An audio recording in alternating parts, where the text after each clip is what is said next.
and we're in the yeshiva world. When we learn the Gemara, the last few blot of the first Pedic of Bava Metzia is actually quite complex, the technical laws and everything else, and the differences and the nuances. But anyway, so we had Rabba Bar Abhuna, and we had Rabba who gave different explanations why the Nigzel. We're talking about a case where the Nigzel approached the Gazan and said, "Give me back my field." And according to Rabba, the field was totally destroyed, so therefore he has to reimburse him with money. And we said that the principal, he can go to the Chasim Shabadim, but any of the payers that he has to go directly to the Gazlan. And Rabbi Huna says, talking about that the field was taken away from the Gazlan by other goyim, so therefore the Nigzel cannot collect the field.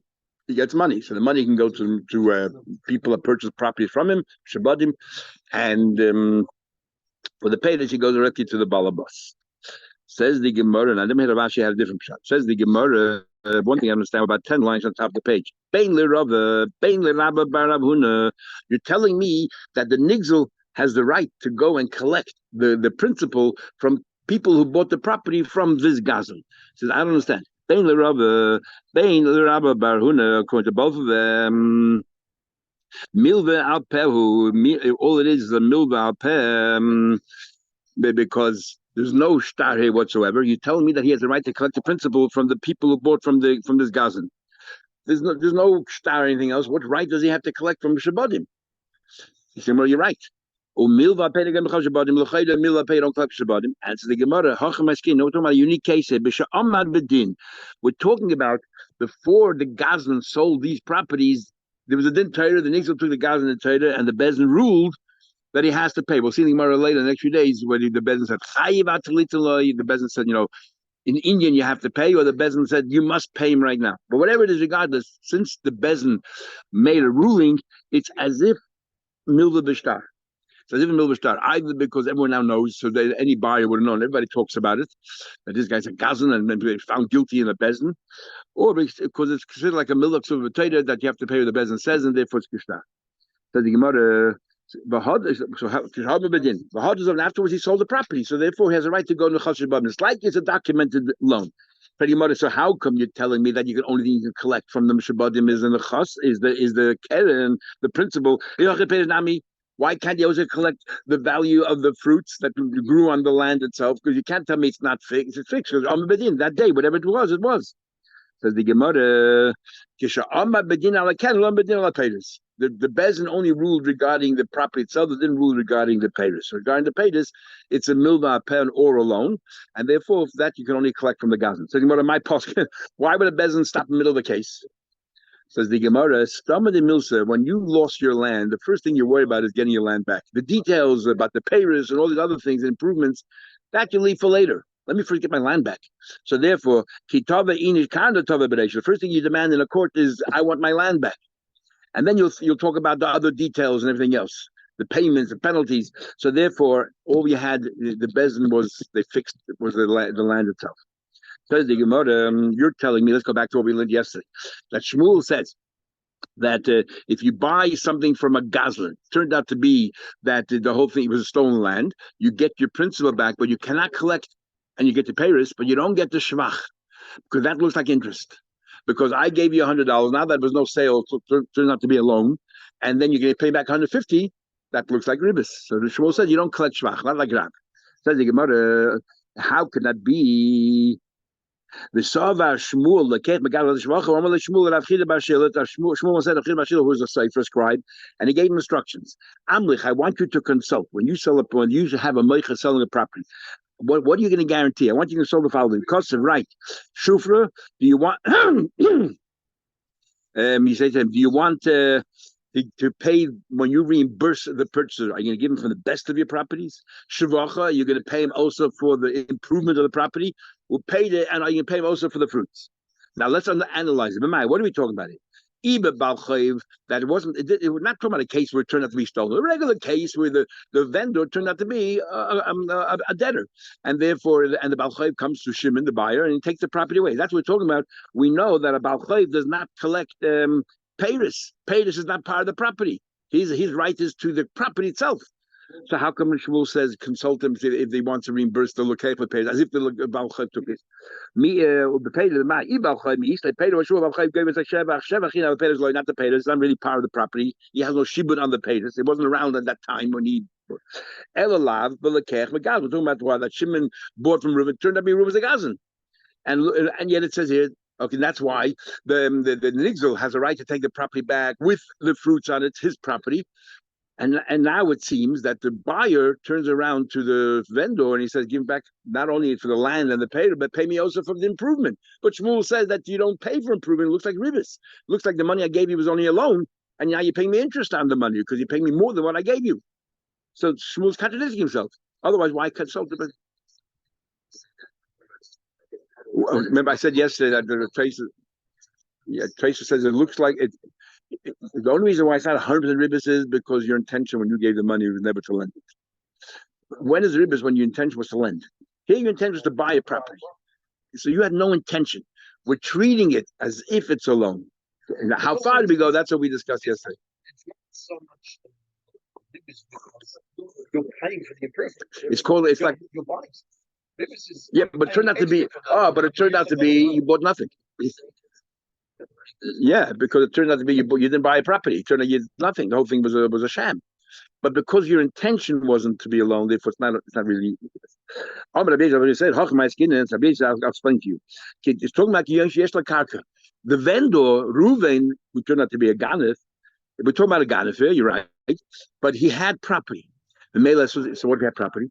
So Machlekes Rashi and others are home shop. But Rashi therefore says, since he had property, he paid him back with property. When is it ribis $100 and Shmuel says, and now you made 150 because of the shevach? That's mamash ribis. It looks like ribis. So Shmuel, you can't do that. Shmuel said you can't do that. But here, what you're giving him is property.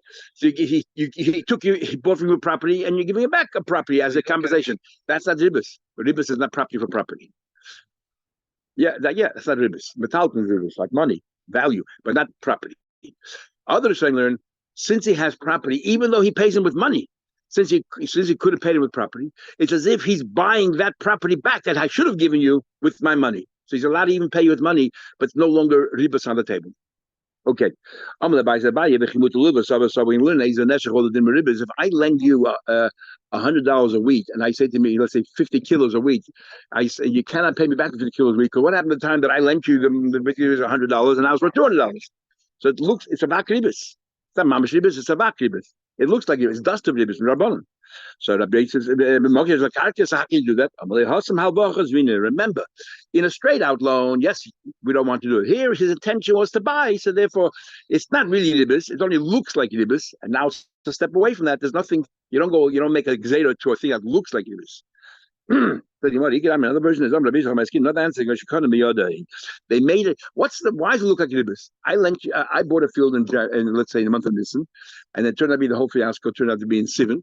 So you had my money for 3 months, and you're giving me back instead of 100. I bought the property 150. It looks like why you give me an extra 50? Because I lent you money for 3 months. But if you wrote the day that I gave you the money to buy the property, okay, I'm going to reimburse you for any improvements. So you're already committed before I even gave you time to use the money. Right from the beginning. So therefore, it's not ribis. Because you made a kinyan, you're allowed to lend a saw of wheat and then take back a saw. It looks like it's a fakiribis and all that. And this amalei hasamavach is the same thing. Here, because you went in to buy, it's not really ribis. It's just marasayin. It looks like ribis. And the moment that we do something to change it, like a konamiyada or you have karka, it changes the whole thing. Gufa, let's analyze it. Baal Chayv is entitled to collect and improve in the field because that's part of the field. Yeah, right. It's part of the field. He doesn't get the payers because he has no right to it. But the shavach, yeah. Omar Rava says, "I'll prove it to you." Shekach koisel and moichel the moichel writes lekeach. I will stand by you. Ba'ashpin, I will silence. Ba'atkin, I will cleanse. Ba'amrigan, I will clean out again and purify any complaints against the property. I'll stand here and I'll defend it. That it's all good. And I paid back the Baal Chayv, I will stand and defend it. This is whatever you bought, Elon, Inun for the property itself, I'm going to guarantee you, and Amalayan, and the effort you put in, the money you put in, and Bishvachayan, and also all of its improvements. The Ekum Kadmach, so we see clearly from that the Shvach is included. The Akim I was can't stand for you. So then the Adam signed it. The Tzavis Vinedinan, we turned around, the Adam, all right. We turned around to the buyer and we said, is that your will? This is the word Tzavi. Sometimes you hear abundance people read the Ksuba and they say, but Tzvi, and you wonder, where's the Tzvi come into the Ksuba? Anyway, the Tzavi is Vinedinan, and we asked this buyer if he's happy, if he's willing to go along with it. The Kabbalah, he accepted upon himself. What do you mean he accepted upon himself? That means that now that the vendor is going to compensate the buyer for the shevach, the Baal Chayv can go and collect the shevach from the buyer because the buyer doesn't lose anything. He'll get it all back from the vendor. So instead of saving him two trips to the Baal Chayv, going one, can collect part of the loan from the Lekeach and part from the vendor, he gets it all in one go. And then the guy turns around. So why can the Baal Chayv get it? Because it's written in the shtar that the vendor guarantees him for the shevach as well. Let's say you gave someone a gift. Well, you don't write that in the matana. You don't say, I'm going to guarantee all that. So therefore, the Baal Chayv in that case has no right to collect the shevach. Shevach is the input of the buyer. Since the buyer will not get compensated for it, you're going to cause the buyer a loss. That's not fair. So therefore, the property itself, the Baal Chayv says, look, I have a lien on the property. It's my property. I don't care. He gave you my property as a gift. But the shevach is something that the buyer put into the land, and therefore the Baal Chayv has no right to it. Why should so therefore he has no cancellation. Comes out about Tana is stronger than a mechira. You think the other way around? I paid money. I should I be in a stronger position and someone got it for gratis? I'm like, yes, is better. I'm like, yes, in this regard, yafa v'yafa. In this regard is better because the vendor doesn't guarantee anything. Therefore, we need to have some protection that the buyer doesn't lose anything. Aram Nachman. This is a very interesting or strange Gemara. The Nachman said, I have a brayse the Messiah that supports Mashmul. But my friend says there's no right for me because Mukule the Milachin. He says the brayse in another case. What's the story? The Tanya, the brayse, excuse me. We're discussing whether Baal Chayv collects the Shabbat. It says the Brayse, Reuben sold the field to Shimon, but and then Shimon loses the field to let's say Baal Chayv. When he goes now to get compensation, the keren he gets from the Chosim Mishabadim. But the Shabbat, when he goes to collect the improvements, he collects him in the Chosim Nechayim. So what is he clear from here? The Baal Chayv took not just the land away, but he also took the Shabbat away. So now he needs compensation. The only thing is by Shabbat, because there's no limit to the Shabbat, it's not fair on the Lekuchas, they cannot protect themselves. So the Shabbat, you go directly to the vendor and collect it from him. What is he clear from here? The Baal Chayv collect the Shabbat. A raya to Shmuel. But Behuna Chaber says, where did it say anywhere here they were talking about a case here or about Chayv? We're talking about it here. Muki love Michi, he loved Mulakem Gaz. He's talking about the Nigzel coming back. The Nigzel has to be right. The Shimon bought a property, it didn't be stolen. So the Nigzel comes to Shimon and takes the property away with the Shavach. So now that the Nigzel he turns around to the Gazlan, to the vendor who's a Gazlan, and he says, give me back the principal, he can go to Mishabadim, but the Shavach, he goes to Gazlan. But about Chayv does not get Shavach. And you wonder, so how in the world is this Braisa support to Shmuel when the Braisa says nothing what it's talking about? And easily you can learn one way or another.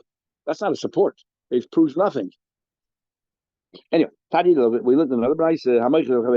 If let's say Reuben sells a field to Shimon, and Shimon improved it, came along about Chayv, a lender of Reuben, and took away the field from Shimon. When he collects, when Shimon collects. On the Baal Chayv collects. This is how it works. The guy Shimon put money into the property, and as a result of that, he put an expense, and the property improved in value. The question is the improvement of value more than the expense or less? So if the improvement is better than the expense, then so the improvement he gets to go back to the vendor, to Reuben, the vendor, and he collects the shabach. So let's say he spent $50 and it added $100 of value to the field. So the $50 expense, he goes to the Baal Chayv and he says to the Baal Chayv, you pay me for the expense, because the din is if I go into your field without permission and I improve your field, whichever is the lesser amount, the expense or the improvement, you, the owner of the field, have to pay me, because at the end of the day, I benefited you even though I did it without permission. So you're the tachtoina, but he gets something back. So here, the same thing. So what it goes. So the Lekeach takes the amount that's an excess of the expense. He takes the shebach. He takes from the Baal Karka, and the rest he takes from the lender himself. Im hayitzidas. But what do you see from here? Clear. Okay. Im hayitzia. You say the shebach.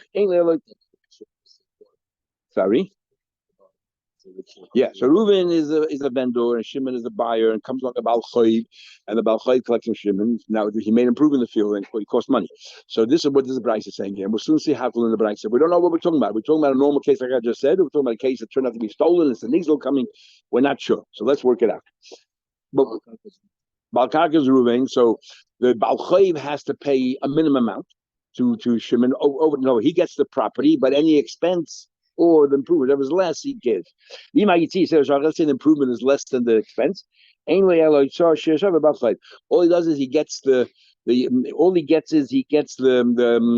lesser amount that the Baal Choiv pays, but he cannot go back to the vendor to pay for the expense when it's above the improvement. Now, Shmuel, the mind mukla. How is Shmuel going to learn the price? We learned before you don't get improvement from a gazlan because that looks like ribis.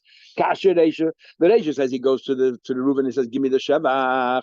That's more than expense." Whatever it is. How can you do that? How come you don't? We just said before it looks like ribis. So it can't be talking about gazlan. None of us. Even Kasher Reisha, Shmuel again. Gazlan, let's say shvach. He said that if a person, a gazlan, you don't get shvach. Even Baal Choiv. If we're talking about a normal case of a Baal Choiv, then Kasher Reisha is safer. It says over here that the Baal Choiv has to pay. You're saying that the Baal Choiv has to pay for the expense. Before you said that the Baal Choiv has every right not only to collect their land, but also collect improvements. And now you're telling me that the Baal Choiv has to pay for it. Well, he's not collecting it for free. He has to pay whichever the lesser amount is. Doesn't make sense.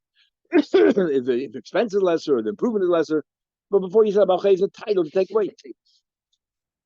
Yeah, but you said before the Baal Choiv is entitled to take the Shavach. Well, soon see the Gemara, what's the value of the loan compared to the property. But right now, the Gemara assumes in all cases, you, Rabba, said, why pay anything? Before you said Baal Choiv gave us a Shavach. Who has to reimburse him? No, but you said before Baal Choiv has a right to collect the land and his improvements. That's all part to prepare for my loan. And now you tell me about Chayiv, since the improvements are something that this guy put into, who's totally out, nothing to do with you, you got to compensate him. You're short on your loan, so you go back to Ruva and you collect the rest of your loan. But you cannot collect it from Shimon just like that. You have to reimburse Shimon something.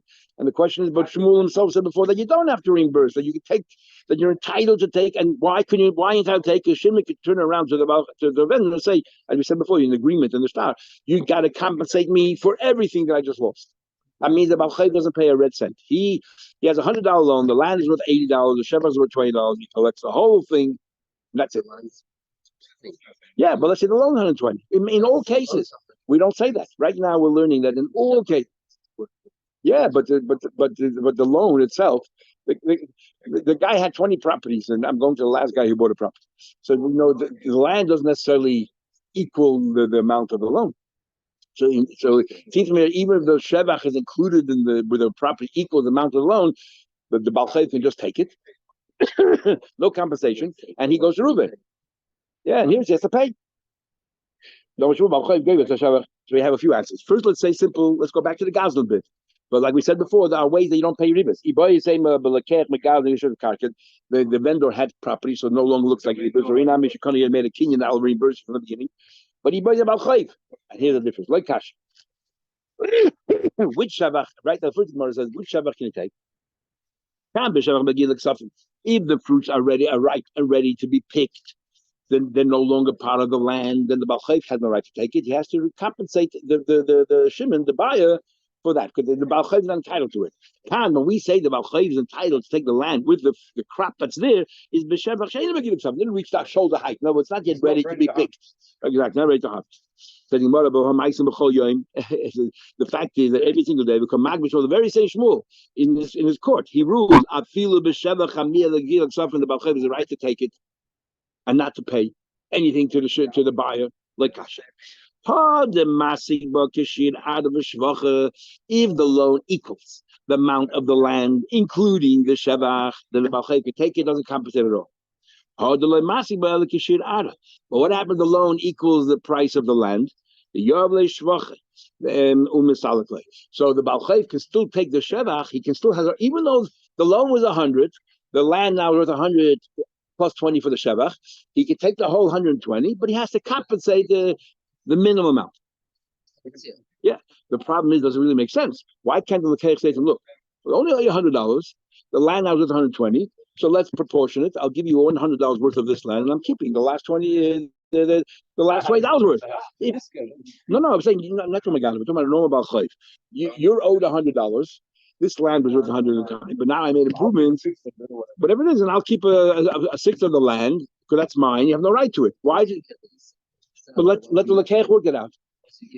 But let the Lekech work it out. Look, say, look, we only owe you 100. You have no right to take $120 worth, and then you compensate me the lesser amount. The Shevach Yitzir, not fair. That's what you think. So what is this? Remember, we had a machlekes. If a balchay has the right to say to let's say the buyer, does the buyer have a right to say to the lender, my vendor owes you $100? You have no right to this land. Here, take $100 cash. And then I want to keep the land. I put so much effort. I want to keep the land. Does he have the right to say that? So if he has no right to say that, then I'm talking about it. It makes sense. The balchay, look, you have no rights. The land is mine. Improvements will compensate you. If the one who said that as a kech has money, has a right to say about he take the money, the name let the lakech say to him, look, I don't have money right now. I'll just give you the money. I'll keep the land. If I had the money, I can say goodbye. Here, take the money and go. I don't have the money, but still, it's not your land. So have li if my shvach is 20% of the land, I want to keep 20% of the land because your loan only equals 80% of the land. Valentine, why can the Balchayv seize it? Says my skin. You're right. It's a Valentine. You know why in this case he can't do that? The owner said you're going to get collect from this land. He said to him, your Purayan should be from this land. Okay. Like we're finding an excuse how to fit. This is why the Zikin is you want to cut smart in Zikin. You see all these little nuances, how things break down and break down and break down further and further. So everything we thought we had it already understood it. Suddenly we said, but in this case, fighting is different. This is different all the time. Yes, say this whole thing. This land, yeah, this land. Yeah, but at the time of the loan, there's no shvach yet. There's no shvach. So he turns around and says, at the time of the loan. No. He's not to the kech. He says to the lender, when the lender lends the money, he says, which property do I want? Exactly. I tag it to this particular property. I like the property. So the lender said, I'll lend you the money, but I want that property. Then later on, you sold it to somebody. So that's not paita. Yeah, paita heikoi. Big machlek is about paita is actually a paita heikoi, or really just some Greek word. And after we have the Greek word, now we're trying to make Hebrew out of it. So interesting how. Yeah. Anyway, let's go back to it. It's interesting also if you look at the regs notice, always the land value is much higher than the true second value. Unencumbered value. They don't value your house for very much. That's true. Hikiba, what happens? Hikiba, interesting. Hikiba essentially, Reuben had a land, a field, he was selling it. Shimon knew it was stolen property. But he thought I'll take a risk. Maybe the Nizal will never come and collect it. And if he does, I can have it for the use of the property for a while. I'll have a few yields. He knew it was stolen property. And eventually the Nizal comes and takes the property away. Is he entitled to compensation or not? He took it. Of course, he's entitled to get his money back because it turned out he was never a sale. The improvements he puts in, he can't get collect because he knew from the outset that this is stolen property. Shmuel says, I feel money saying like Shmuel says that even money he's not entitled to. Why not? Why isn't he entitled to money? So I'm not going to get Rav. So Rav holds Adam Yedei Shekake Ein Loy. The guy knew that Reuben didn't own the property. The Gomar v'Nasan l'Shumpakadin. So why did they give him money? The money he gave him was to hold for him, and therefore, when the property is taken away from him, give him back the money. Ask you holding, but the shevach, there's no sale there. Why should you get any improvement? So why go through this whole charade of buying a property? Just give him the $100. Hey, do me a favor, mind it for me. Maybe he doesn't want to take responsibility, and he thought, I'm going overseas. I have nowhere to park my cash. I'll buy it. I know it's don't go. I'll buy it, and I know I'm taken care of. Well taken care of. Shmuel holds Adam Yedei Karka Ainloi, the Gomar the Nosel Shematana. So why do they give it to him as a gift? So he's not entitled to any compensation. I have a name of Shematana. Sifla, he's embarrassed. Milsa, he's embarrassed. Either he's embarrassed to give him Matana, or saying the Matana Zichi, he knew the guy wouldn't accept it as a Matana. So therefore he goes to the Sharad. Said Gemara, this very principle we already learned before. But Pligi, we already learned this machlekes before in Kedushin. If somebody gives Kedushin to his sister, everyone knows you cannot marry your sister. So what's the idea of the Kedushin? He gave it as a pekadon, so she has to give him back the money. Shmuel says, "Ma'is matana." He gave her as a gift. Rabba, exactly, both of them know. Rabba, you know that it's like valid kedusha in the government, so you gave it to the pekadon. I, the name of the pekadon, tell outright, I want you to mind me. So when mekabel, she doesn't like responsibility. This is a ruse. He knows that. The Gomma, the National Shumatana, it's a gift. I, the name of Shumatana, say it openly. Sifla Mills, Sifla Lumil, he doesn't want to embarrass her to accept the matana. Looks like she's needy or something. So therefore, he found a way to, in a Bakavadic way, to give her a matana, help her, which is very nice. Covered. That's sister. That's covered. Okay. So, well, she accepted it, so therefore, she's not. How does that look in public? Okay. And you have to have two A's also. Sifla Wilson means she's embarrassed from someone or something. She's embarrassed to be humiliated that she's needy. Think about it, tzricha. So why? Maybe it's exactly. Maybe no other siblings. Good point. Tzricha, we need both machlekes. In the case, let's say not your sister, but in the first case where you just bought something, but how come Rav doesn't agree with Shmuel? Says, why would you give a gift to a stranger? Obviously, it's a pekadon. You want to mind for you, so he has a good reputation. But when it comes to the sister, people give presents to the siblings. That's a matana. Only here Shmuel says it's a matana. The stranger, it's not matana. It must be pekadon. You need both.